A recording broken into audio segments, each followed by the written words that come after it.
말씀은 누가복음의 말씀입니다. 누가복음의 말씀 오늘 살펴보고 우리 휴거에 대하여 한 2주 정도 깊이 말씀 묵상하려고 합니다. 미래를 준비하는 준비함에 대하여 주님이 우리에게 권면하시는 말씀이기도 합니다. 누가복음 16장 1절로 13절까지 말씀 우리 길지만 교독해서 읽도록 하겠습니다.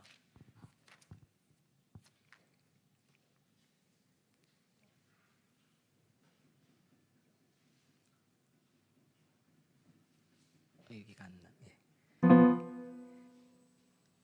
또한 제자들에게 이르시되 어떤 부자에게 정직이가 있는데 그가 주인의 소유를 낭비한다는 말이 그 주인에게 들린지라. 주인이 그를 불러 이르되 내가 내게 대하여 들은 이 말이 어찌 됨이냐. 내가 보던 일을 세마라. 정직이 직무를 계속하지 못하리라 하니.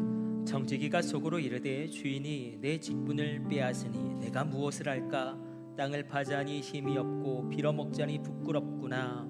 내가 할 일을 알았도다. 이렇게 하면 직분을 빼앗긴 후에 사람들이 나를 자기 집으로 영접하리라 하고. 주인에게 빚진 자를 일일이 불러다가 먼저 온 자에게 이르되 내가 내 주인에게 얼마나 빚졌느냐? 말하되 기름 100마리이다. 이르되 여기 내 증서를 가지고 빨리 앉아 50이라 쓰라 하고. 또 다른 이에게 이르되 너는 얼마나 빚졌느냐?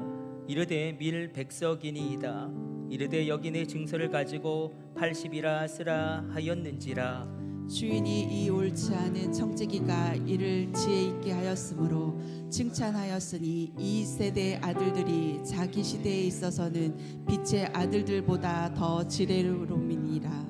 내가 너희에게 말하노니 불의의 제물로 친구를 사기라. 그러면 그 제물이 없어질 때에 그들이 너희를 영주할 처소로 영접하리라.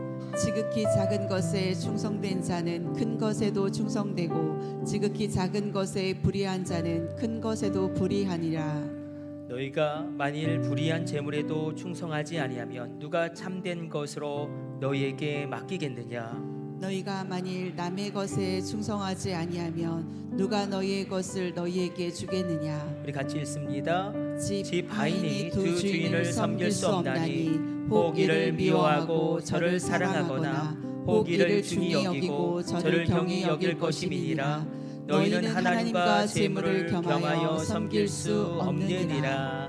아멘. 우리 말씀 한 절 더 찾아보기를 원합니다.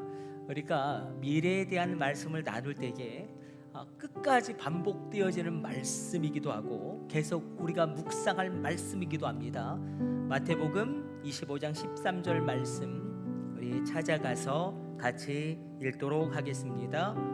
우리 같이 읽습니다. 그런즉 깨어있으라. 너희는 그 날과 그때를 알지 못하느니라. 자, 마태복음에서 한 장만 더 넘겨서 깨어있는 것이 무엇인지도 주님이 친히 말씀하시죠. 깨어있는 것이 무엇이냐? 마태복음 26장 40절로 우리 같이 읽습니다.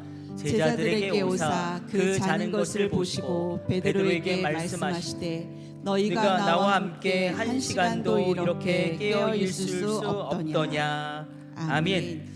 우리는 계속 본질적인 말씀을 살펴보고 있습니다. 미래를 준비하는 준비함에 대하여 우리가 교리에 대하여 나누고 있는데 오늘부터 우리가 미래를 어떻게 준비하라고 하나님이 권면하시는지, 휴거를 어떻게 준비할 것인지, 천년왕국은 어떻게 진행될 것인지, 또 천국과 지옥에 대한 하나님의 그 말씀은 어떠한지 우리가 반복적으로 하나님의 말씀의 원리를 살펴보려고 합니다.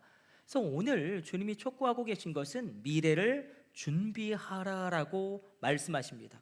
우리 각자 개인도 마찬가지고 우리 가정도 마찬가지고 우리 교회도 마찬가지겠죠. 또한 우리가 속한 이 나라와 이 민족도 미래를 준비하라라고 주님이 친히 말씀하십니다. 미래를 준비하면 얼마든지 위기가 기회가 됩니다. 가장 두렵고 떨리는 것은 AI 시대가 도래하고 있는데 우리가 과연 어떻게 미래를 준비할 것이고 이 악한 시대 가운데 어떻게 미래를 준비할 것인가? 오늘 말씀을 통하여 우리 각자 개인에게 우리가 속한 가정 가운데, 우리 신앙 공동체인 우리 교회 가운데, 또 우리가 일하고 있는 기업과 일터와 직장 가운데 아울러 이 나라와 이 민족이 어떻게 미래를 준비할지 하나님은 우리에게 친히 말씀하실 것입니다. 귀 있는 자는 들을지어다.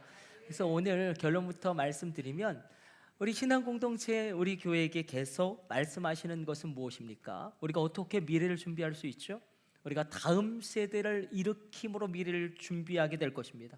앞으로 30년 후에 이 교회에 누가 남아있겠습니까? 결국 현빈이가 남아있는 거 아니겠습니까? 우주가 남아있겠죠. 아들 삼형제 나라, 우주는 아들 삼형제 나라. 결국 건이와 소희가 남아있지 않겠습니까? 30년 뒤에 우리 교회에 과연 누가 있을 것인가? 그것을 생각하면 교회 전체로 놓고 보면 미래를 준비하면 결국 다음 세대를 일으키는 것이겠구나. 그리고 오늘 본문을 통하여 주님은 또 말씀하시죠. 충성되게 일하는 것이 미래를 가장 잘 준비하는 것이다 라고 말씀하십니다. 또 마지막 세 번째로는 뭐라고 말씀하시냐면 너희가 깨어있음으로 미래를 준비하는데 그 깨어있는 것은 무엇이냐? 너희가 기도하는 것이다. 그리고 이건 거의 예수 그리스도의 명령이에요. 너희가 1시간 깨어 기도해야 한다. 강권적으로 말씀하십니다. 미래를 준비하는데 다음 세대를 일으킴으로 미래를 준비하고 충성되이 너희가 그 직분을 감당함으로 미래를 준비하고 깨어 기도함으로 미래를 준비하라. 새벽마다 저는 기도하는 것이 있습니다. 하나님, 특별히 우리 한 사람 한 사람, 우리 다음 세대 한 사람 한 사람, 우리 다음 세대 그 한 학생 한 사람 한 사람을 통하여 하나님의 살아계심과 하나님의 창조의 계획이 이루어지게 부족함이 없도록 저들을 이끌어 주옵소서. 오늘 이 자리에 오신 여러분들을 예수 그리스도의 이름으로 환영합니다. 예수 그리스도의 이름으로 환영한다는 것은 의미가 있겠죠. 여러분과 특별히 우리의 자녀들을 하나님이 이 예배 자리로 부르셨기 때문에 그것은 무엇이냐면 하나님의 선택하심이 있습니다. 저는 하나님의 선택하심을 봅니다. 하나님은 우리의 자녀들을 통하여 반드시 하나님의 역사를 써 내려가실 것입니다. 내가 하나님께 구원받았다는 것도 얼마나 놀라운 사건입니까? 그 수많은 사람들 가운데 나에게 구원의 역사를 이루신 것도 놀라운 일인데 우리 가정을 구원하시고 나의 자녀가 나와 함께 예배 드리게 하셨다는 것은 하나님의 주권적인 개입하심이요, 하나님의 놀라운 은총이요, 놀라운 반전의 영적 전쟁의 승리라는 것을 우리가 붙잡고 나가기를 원합니다. 성도 여러분, 우리 교육을 담당하시는 우리 사역자들, 우리 목사님들을 보십시오. 우리 사역자들, 전사님들 보세요. 얼마나 훌륭합니까? 얼마나 탁월합니까? 제가 깜짝 놀랍니다. 설교도 저보다 더 잘하는 것 같고 얼마나 감각이 있는지. 제가 좀 센스가 부족하지 않습니까? 굉장히 센스도 있고. 우리가 좋은 사역자 한 분을 세우는 것이 결코 쉬운 일이 아닙니다. 여러분, 부른다고 오지 않아요. 이 시대 가운데. 제가 20살부터 지금까지 30년 동안 사역하고 있지만 압니다. 좋은 사역자 한 분을 세우는 것이 얼마나 어려운지. 그거 노력한다고 해서 되는 것도 아니고요, 힘을 쓴다고 해도 되는 것이 아닙니다. 하나님이 일하셔야 합니다. 하나님이 움직이셔야 합니다. 제가 우리 사역자들을 볼 때 참 훌륭하다, 참 탁월하다, 나보다 낫다, 이렇게 느낄 때가 참 많습니다. 담임 목사인 제가 가장 기쁠 때는 언제이냐면 그냥 한 학생이 놀려고 교회 나오죠. 뭐 다 그렇죠. 그냥 놀려고 교회 나왔다가 그냥저냥 예배 드릴 때도 날 잡아 잡수슈 하고 이렇게 자다가 어느 순간에 이 아이가 갑자기 뜨겁게 찬양하기 시작합니다.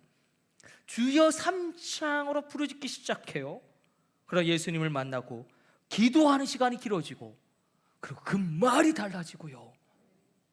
여러분, 우리 아이들이 예수님을 만나면 달라집니다.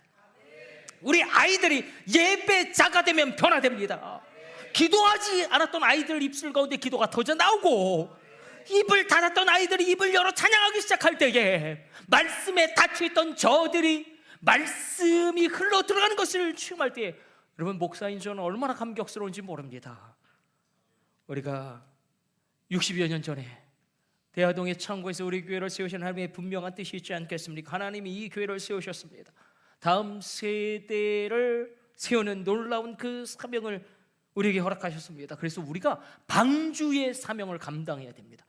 어떻게 해서든지 이 예배의 자리 가운데 예배하게 해야 되고요, 일정 기간은 보호해야 돼요. 제가 볼 때는 대학교 가기 전까지인 것 같아요. 세상에 악한 것들 너무 많고 더러운 것들 너무 많고요, 유해한 것들, 어둠의 영들로부터 하나님의 때가 될 때까지 보호하는 거예요. 방주의 사명이 있습니다.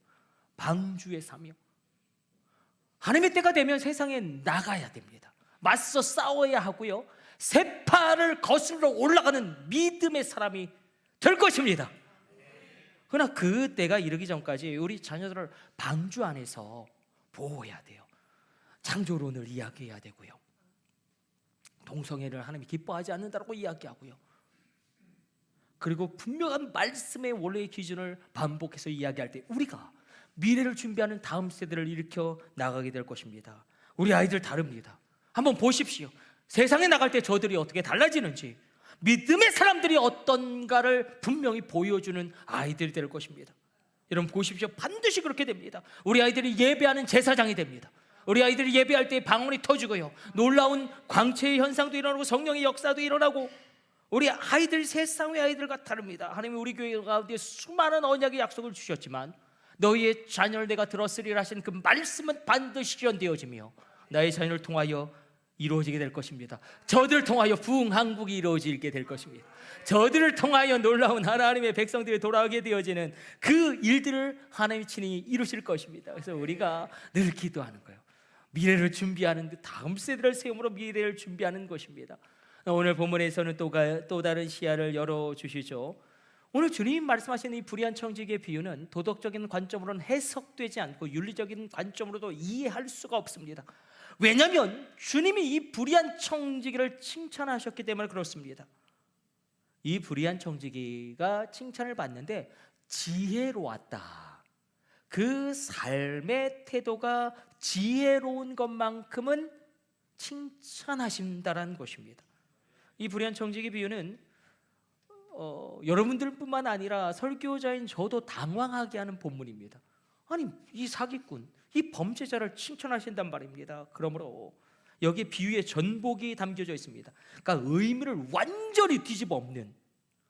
사실 제자들은 예수님이 이 불의한 청지기를 아주 신랄하게 비판할 것으로 기대하고 있습니다. 예수님이 이 사기꾼을 맹렬하게 비난함으로 이 이야기가 결론 맺어질 것이라고 예상하고 있는데 돌연 주님은 전혀 예상 밖의 말씀을 하십니다. 갑자기 칭찬하십니다. 그러니까 율법의 옛 시각으로 그것을 재배열하는 것이 아니라 새로운 시각을 우리에게 보여주시는데, 오늘 먼저 이것을 살펴보고 가기를 원합니다. 제가 그림을 하나 그려왔는데, 오늘 본문에 나온 청지기는 단순히 노예나 소장농이나 하루 일삭을 받는 품꾼이 아니라 청지기로 표현되고 있거든요. 헬라 원어는 오이코노모스, 똑같은 단어가 고린도전서 4장 1절에 이렇게 쓰이고 있습니다. 하나님의 비밀을 맡은 자. 그래서 맡은 자가 오이코노모스, 청지기. 중요한 사역자를 지칭할 때에, 또 디도서 1장 7절로 감독, 우리 감독님이 얼마나 중요합니까? 우리 남부위원회도 감독 선거 때문에 얼마나 큰 어려움이 있었습니까? 감독을 지칭하는 또 다른 호칭이었습니다. 디도서 1장 7절로 감독을 이 오이코노모스, 청지기로 이야기하고 있습니다. 그런데 오늘 본문을 보니까 5절로 채무자들을 부르고요, 심지어는 자신이 돌아다니면서 채무자들을 부른 것이 아니라 이 청지기가요, 종을 보내서 채무자들을 오게 합니다. 그리고 채무자들도요, 아니 청지기가 부른다고 올 이유는 없는데 다 옵니다. 다 왔다. 그래서 우리가 이 청지기는 단순한 품꾼이 아니고 단순한 일용직 노동자가 아니고 주인의 대행권자구나. 자율권이 있고요, 종들을 부릴 수 있는 인사권도 있고요, 그리고 재량권도 있습니다. 재량권도 있습니다. 주인의 대리자다. 그러니까 권력을 가진 것이죠. 어떻게 보면 이렇게 한번 생각해 보면 어떨까요? 어떤 그룹의 총소가 그 모든 그룹의 모든 것을 한 사람에게, 전문 경영인에게 맡깁니다. 그런 거와 비슷하게 오늘 본문은 펼쳐집니다. 그리고 또 한 가지 우리가 기억해야 될 것은, 이 비유를 우리가 이야기함에 있어서, 해석함에 있어서 절대적으로 중요한 것은 청중이 바뀝니다. 청중이 굉장히 중요합니다. 바로 앞에서 잃은 양 잃은 동전, 그리고 잃은 것에 대한 비유를 하실 때는 그 청중은 세리와 죄인들과 바리새인들, 서기관들, 제자들, 그리고 수많은 군중들이 있습니다. 그러니까 앞에서 15장, 누가복음 15장에서 잃은 아들의 비유, 잃은 동전의 비유, 잃은 양의 비유를, 그 비유를 듣고 있는 청중들은 제자들만이 아니라 모든 사람들인 것이죠. 특별히 세리, 죄인들도 있고 바리새인들, 서기관들도 있고 수많은 군중들도 있고 제자들도 있고. 그러나 장면이 바뀌면서 오늘 본문의 말씀을 듣는 사람들은 예수님의 제자들로 한정됩니다. 우리 한번 확인해 보도록 하겠습니다. 1절 말씀 같이 읽습니다. 또한 제자들에게 이르시되 어떤 부자에게 정직이가 있는데 그가 주인의 소유를 낭비한다는 말이 그 주인에게 들린지라. 이게 뭐가 중요하냐? 굉장히 중요합니다. 예수님은 누가복음 16장의 말씀을 특별히 예수님을 믿는 자들에게, 제자들에게, 지금으로 표현하면 중직자들에게, 여러분들의 직분을 가지신 분들이 있지 않습니까? 우리에게 특별히 하실 말씀이다. 그러니 우리가 두렵고 떨림으로 이 말씀을 받아 하나님 말씀 앞에 정중하기를 원합니다. 오늘 본격적으로 본문으로 들어가 보면 이 청지기는 아주 사기꾼이죠. 아주 나쁜 놈입니다. 그냥 주인의 돈을 헛되이 쓰고요, 낭비하고요, 허비하고요, 주인에게 적지 않은 손해를 끼칩니다. 아니 막대한 손해를 끼치죠. 그런데 그것을 누군가가 주인에게 고발합니다. 고발자가 누구인지는 정확하게 기록되어 있지 않지만 아마도 우리가 그 마을 사람들 중에 몇몇이 이 불의한 청지기를 주인에게 고발했구나 추정할 수 있습니다. 그러니까 고대 근동의 배경으로 보게 되어지면, 그 문화적인 관점에서 보면 일단 주인은 굉장히 인격적이고 흠잡을 것 없는 존경받는 사람이었음을 우리는 알 수 있습니다. 만약에 이 주인이 막 불의하게 폭력을 행사하고 아랫사람을 학대하고 불의하게 부를 축적하는 사람이라면 이 불의한 청지기는 마을 사람들에게 칭송을 받았을 것입니다. 그러나 오히려 마을 사람들은 청지기의 그릇된 행동을 주인에게 몰래 고발합니다. 그래서 이 주인은 마을 사람들의 신뢰를 받고 있고, 이 주인은 흠잡을 것 없는 존경받는 사람으로 이 고대 로마의 정치 체제에서 후견자라는 사람이 있거든요. 그 마을을 어떻게 보면 책임지는 그런 역할을 하는 사람, 그 역할을 감당하고 있었구나. 그 주인이 역시 신중하죠. 자신의 청지기가 손해를 입힌다는 고발을 받고도 이 사람을 죽이지 않습니다. 고대 세계는 죽는 거잖아요. 이렇게 하면 죽는 거 아닙니까? 이렇게 하면 살리는 거고, 죽이지 않습니다. 그리고 심지어는 즉각 해고하지도 않고 불러서 좌초지정을 물어서 상황을 판단하려고 합니다. 굉장히 신중한 사람이죠. 우리 2절 말씀 같이 읽습니다.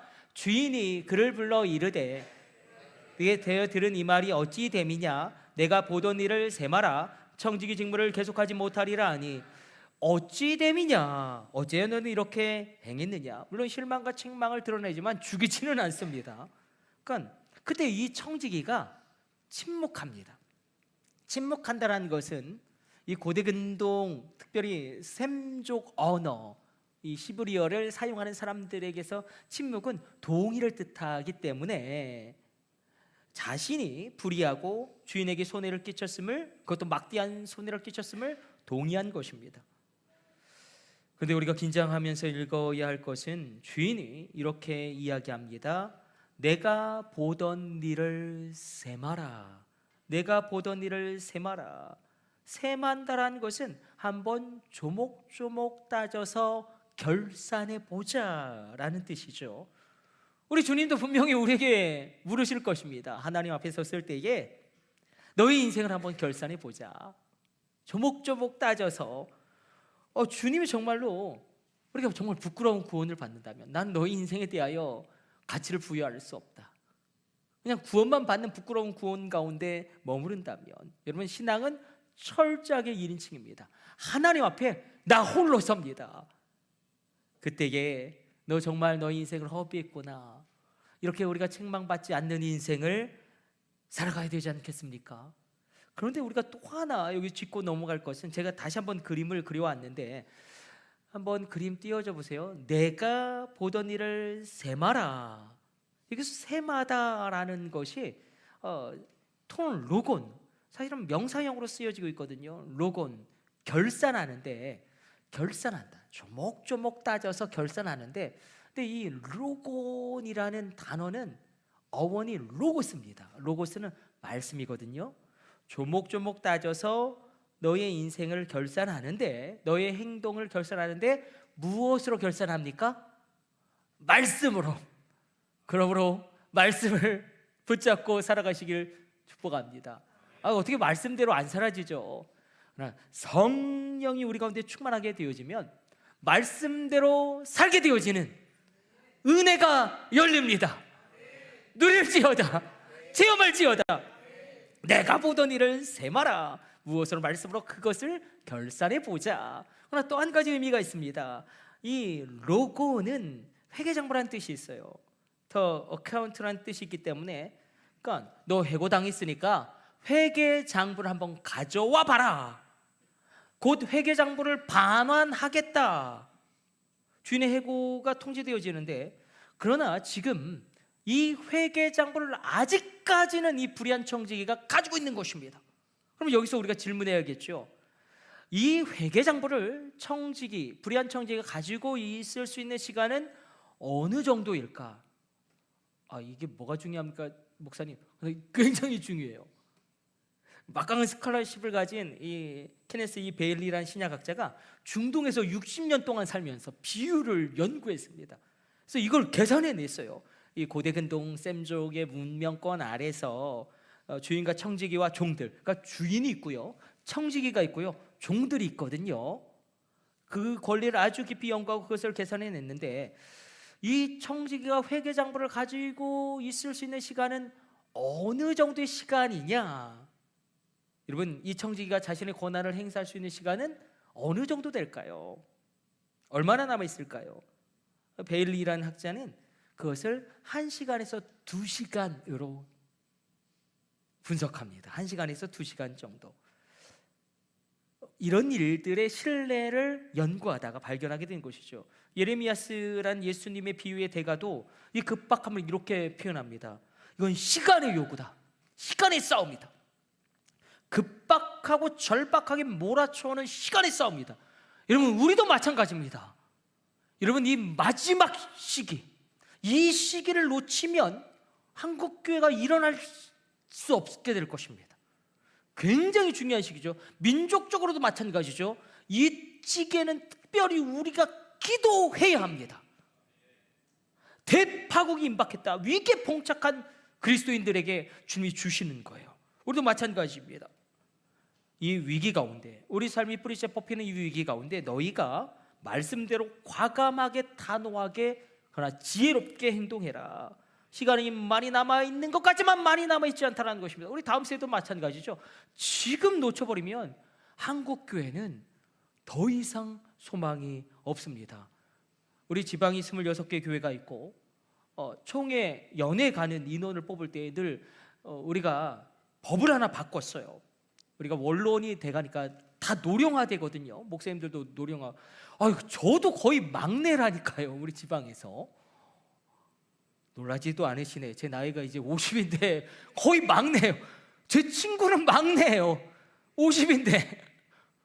그래서 15%는 반드시 50대 미만으로 뽑아서 이 원로원이 돼서 생각이 노쇠해지는 것, 교단이 노쇠해지는 것을 막자 법으로 만들었지만 50세 미만이 없어요.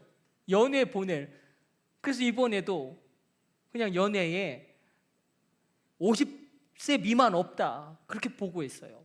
15% 그렇게 뽑도록 법을 바꿨지만 이 시기를 놓쳐버리면 우리가 다음 세대를 완전히 놓쳐버리게 됩니다.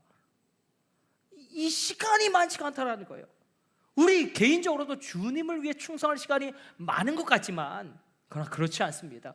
우리 육체는 금방 아파지고요, 그리고 우리에게 많은 것들이 시간이 남아있지 않습니다. 나의 사랑하는 아내, 나의 사랑하는 자녀, 나의 사랑하는 남편, 부모님을 사랑할 시간도 그렇게 많이 남아있지 않습니다.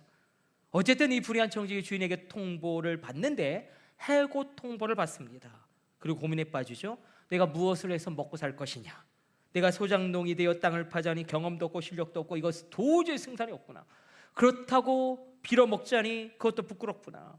여러분, 이 비유가 믿는 자들에게 주어진다는 것, 제자들에게 주어진다는 것, 특별히 우리에게 중직자들에게 주어진다는 것, 청중이 그렇게 많음에도 불구하고 제자들에게만 말씀하셨다는 것.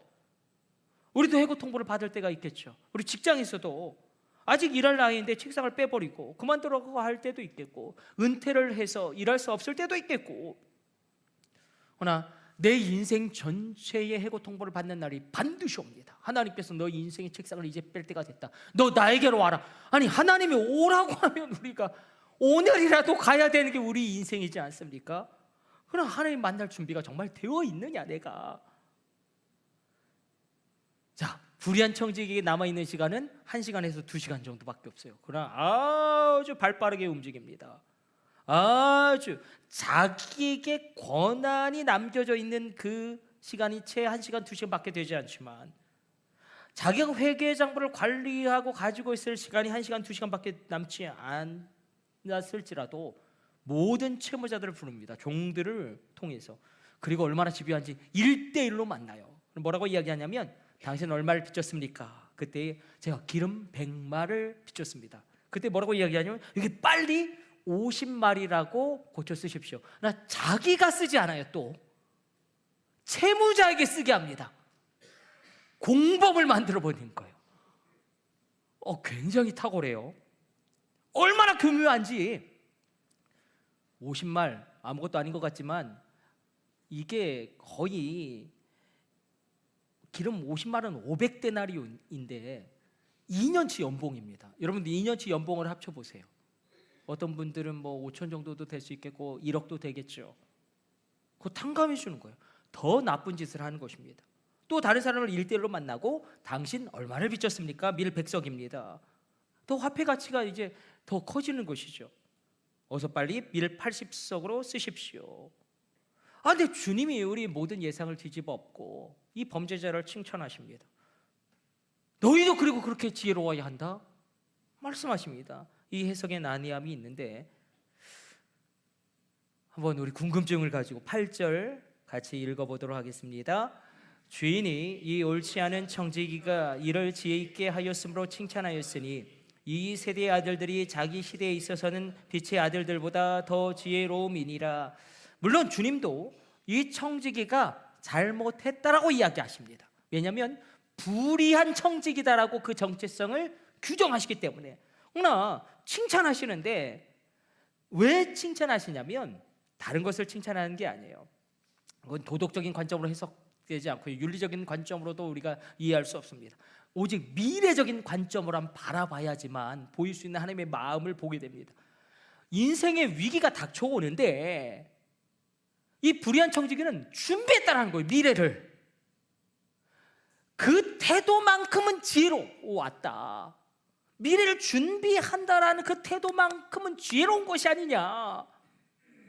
이 청지기가 도덕적으로 깨끗하냐, 윤리적으로 온전하냐, 그렇게 접근하시지 않고, 너에게도 위기의 날이 오고 있는데 무엇을 준비하고 있느냐. 준비하는 사람이 가장 지혜로운 사람이다. 주님이 단도직입적으로 묻는 것입니다. 아니, 이 세상의 어둠의 자녀들도 내일을 위해서 그토록 오늘을 준비하는데, 심지어 막 수단 방법을 가리지 않고 내일을 위해서 오늘 준비하는데, 너희들은 무엇을 준비하고 있느냐? 본질적으로 하나님 만날 준비가 되었느냐? 여러분, 미래를 이야기하고 계세요. 여러분을 축복합니다. 미래의 힘으로 현재를 준비하시기를 축복합니다.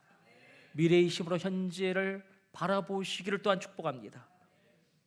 히브리서 11장 1절에서 믿음을 미래와 연결시키고 있죠. 뭐라고 표현합니까? 믿음은 바라는 것들의 실상이요, 보이지 않는 것들의 증거니. 바라는 것들의 실상이다. 그러니까 두 가지가 지금 대조되고 있는 거예요. 실상이 있죠. 그리고 바라는 실상이 대결하고 있습니다. 실상은 현재의 나의 상황입니다. 나의 조건과 형편과 처지입니다. 우리 가정의 현재적인 그런 형편 없음이고요, 우리 자녀의 초라함이기도 합니다. 그러나 내가 믿음으로 바라는 실상이 있다는 거예요. 실상이 있고 바라는 실상이 있는데, 실상과 바라는 실상이 대결하고 있고, 현재적인 상황과 내가 믿음으로 기도하는 미래적인 상황이 부딪히고 있고, 눈에 보이는 현실과 믿음으로 보는 현실이 충돌하고 있습니다. 미래의 힘으로 믿음으로 바라볼지어다. 여러분, 나사로가 죽었다고 할 때 마리아와 마르다는 죽은 지 나흘이 되어서 냄새가 난다고 이야기합니다. 실상을 이야기해요. 그러나 우리 예수님 뭐라고 이야기하냐면, 아니다, 살 수 있다, 바라는 실상을 말씀하십니다. 가나안 정탐꾼들은 가나안 땅을 차지하고 있는 그 원주민들에 비하여 우리가 보기에도 우리는 메뚜기와 같다, 실상을 이야기합니다. 실상 맞죠? 정확한 팩트죠. 그 성읍은 크고 견고하고, 그들은 철기 문명을 소유하고 있고 철병거를 소유하고 있고, 그들은 거인 족속이고 안악 족속이고, 그렇게 물리쳐야 될 족속들이 한 족속도 아니고 7족속이나 그곳에서 자리를 잡고 있으니 우리는 그들에 비하면 메뚜기와 같다, 실상을 이야기하지만 갈렙과 여호수아도 이거 인정합니다. 그러나 차이는 무엇입니까? 바라는 실상을 이야기하는 거예요. 미래를 믿음으로 선포하는 거예요. 그러나 하나님이 우리와 함께 하시면 전쟁은 여호와께 속한 것인즉 그들을 하나님이 우리 손에 붙이시리라, 그들을 우리에게 간단한 먹잇감으로 주시리라, 바라는 실상을 선포하고요, 바라는 실상을 말했다는 것입니다. 여러분, 입술에서 선포되어진 말이 지금 어떠합니까? 이것이 얼마나 중요한 영적 전쟁의 본질인지 모릅니다. 바라는 실상을 이야기하는 거예요. 다윗이 도망치면서 이야기합니다. 실상을 이야기하죠. 처음에는 여호와여, 나의 대적이 어찌 그리 많은지요, 일어나서 나를 치려 죽이는 자가 너무나 많나이다. 바라는 실상을 그러나 다시금 이야기하기 시작합니다. 실상을 이야기하다가 이제 바라는 실상, 미래, 믿음으로 바라보는 미래를 이야기합니다. 그러하여도 주님이 나의 방패가 되어 주십시오. 주님만이 나의 방패가 되십니다. 나를 보호하셔야 합니다. 나의 머리를 드시는 주님, 우리 가운데 이 놀라운 고백이 있기를 원합니다. 나의 머리를 드시는 주님, 원수 앞에서 나의 머리를 드시는 주님, 그 하나님이 나와 함께 하심으로 내가 두려워하지 아니하리로다. 하나님을 바라보고 바라는 실상을 찬양하기 시작합니다. 실상을 바라보면 답답하죠. 마태복음 8장의 문둥병자가 뭐라고 이야기합니까? 원하시면 저를 깨끗하게 하실 수 있나이다. 그의 상황은 끝장이지만 그는 끝이라고 이야기하지 않습니다. 나는 절망하지 않는다라고 이야기합니다. 주님이 원하시면 내가 깨끗함을 얻을 수 있나이다. 그 바라는 실상을 주님께 요구하는 것입니다. 여러분, 담대하게 요구하십시오. 자녀됨의 권세가 있지 않습니까? 우리 실상은 어떠합니까? 나라와 민족도 얼마나 걱정이 됩니까? 우리 자녀들의 문제도 어떠합니까? 지금 자식만 보면 한숨이 땅이 꺼질 듯이 나오시는 분들도 있을 것입니다. 우리 무너진 가정, 도저히 소생하기 불가능할 것처럼 보이는 건강도 있죠. 그러나 우리가 바라는 실상, 믿음으로 바라는 실상을 선포하고 준비할 때 이 놀라운 역사가 일어나게 됩니다. 하나님은 그것을 우리에게 요청하는 거예요. 미래를 바라보는 거예요. 미래를 믿음으로 바라보고요, 미래를 믿음으로 선포하는 것인데 이게 보통 어려운 일이 아닙니다. 그러므로 우리 이렇게 고백하면 좋겠습니다. 이건 끝이 아니다. 이건 과정이다. 우린 살아난다. 우리 가정 살아난다. 이 나라 이 민족 살아난다. 내 생각이 그렇지 않고 내 마음이 그렇지 않아도 내가 청년처럼 뛰게 될 것이다. 여러분, 이 바라는 실상을 선포하며 나갈 때 하나님이 놀라운 일을 행하실 것입니다. 그러면서 하나님 말씀하시죠. 충성해라. 바라는 실상을 바라보고 바라는 실상을 선포하면서 너는 충성해라. 충성하는데 우리 10절로 12절까지 한번 쭉 읽어볼까요? 10절, 11절, 12절 충성해라 말씀하시는데 우리 먼저 10절을 읽습니다. 지극히 작은 것에 충성된 자는 큰 것에도 충성되고 지극히 작은 것에 불의한 자는 큰 것에도 불의하니라. 11절도 읽습니다. 너희가 만일 불의한 재물에도 충성하지 아니하면 누가 참된 것으로 너희에게 맡기겠느냐. 12절도 읽습니다. 너희가 만일 남의 것에 충성하지 아니하면 누가 너희의 것을 너희에게 주겠느냐. 충성하라라고 말씀하시면서 지극히 작은 것에 충성해라. 여러분, 지극히 작은 것에 충성하랍니다.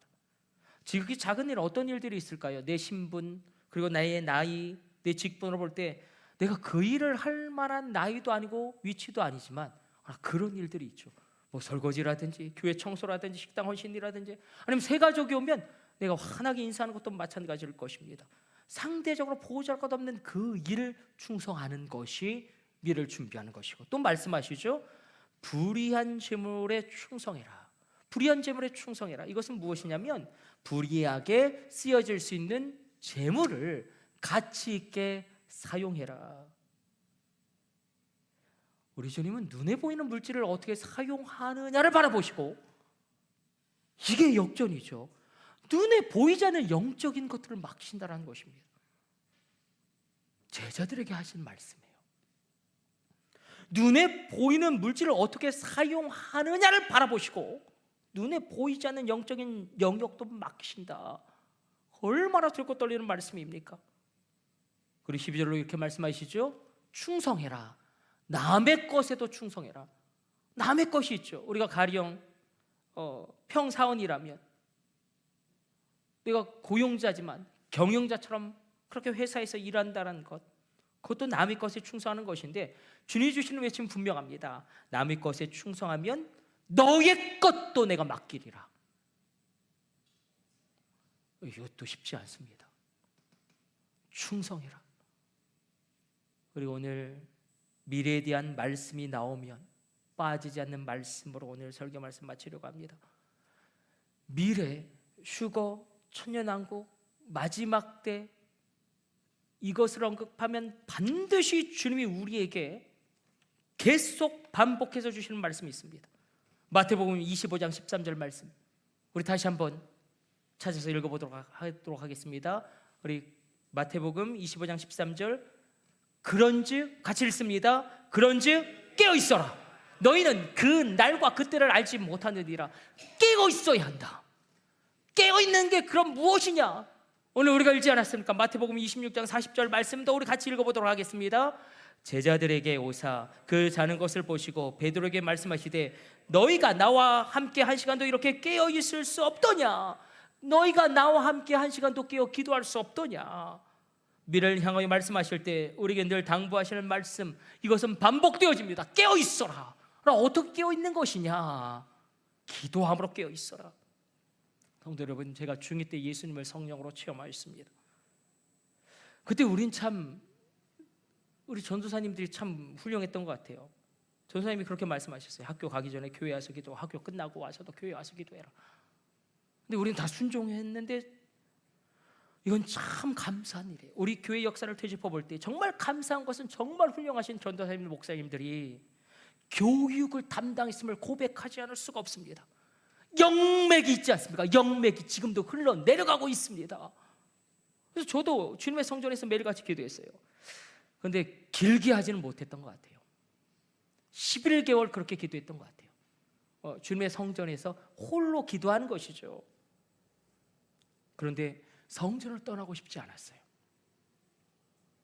하나님을 만난 그 공간과 시간을 저는 떠나고 싶지 않을 정도로 아무도 없이 홀로 기도하지만 그 시간과 공간이 얼마나 복되고 아름다운지, 제가 이제 인생길 50을 앞두고 제 인생을 되짚어 볼 때 부끄럽게 고백합니다. 제가 알아요. 그렇게 기도했던 11개월이 제 신앙 성장의 전부였습니다. 제가 압니다. 제가 하나님 앞에 그렇게 엎드려 기도했던 그 11개월이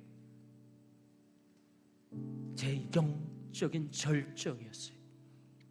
그 이상의 믿음을 가져본 적도 없고요, 그 이상의 꿈을 꾸어본 적도 없습니다. 그 이상의 헌신을 결단해 본 적도 없습니다. 그 이상의 환상과 비전을 품어본 적도 없습니다.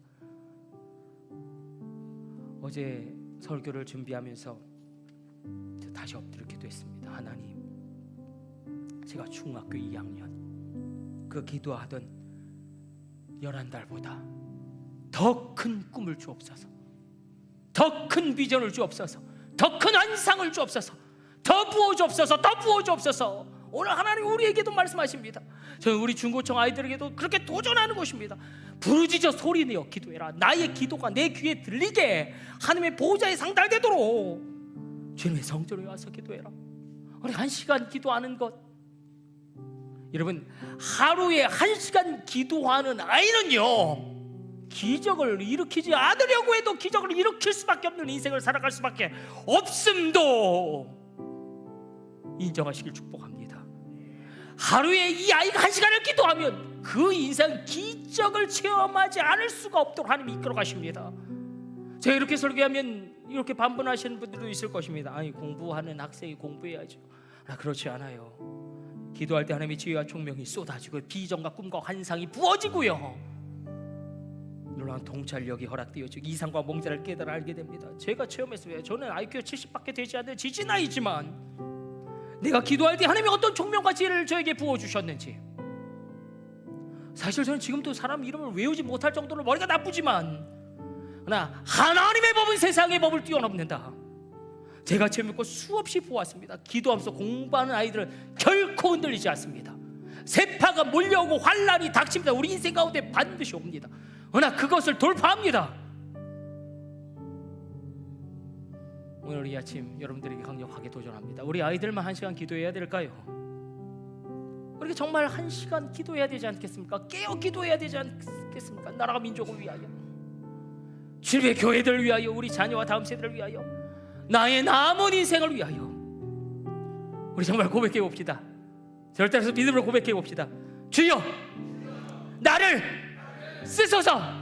아니 왜 안 하십니까? 자 다시 한번 고백해 봅시다. 주여 나를 쓰소서. 내 남은 인생도 쓰소서. 선포대로 이루어질지어다. 믿음의 기도대로 현실이 될지어다. 오늘 말씀 정리하고 우리 기도하기를 원하는데, 미래를 준비하랍니다.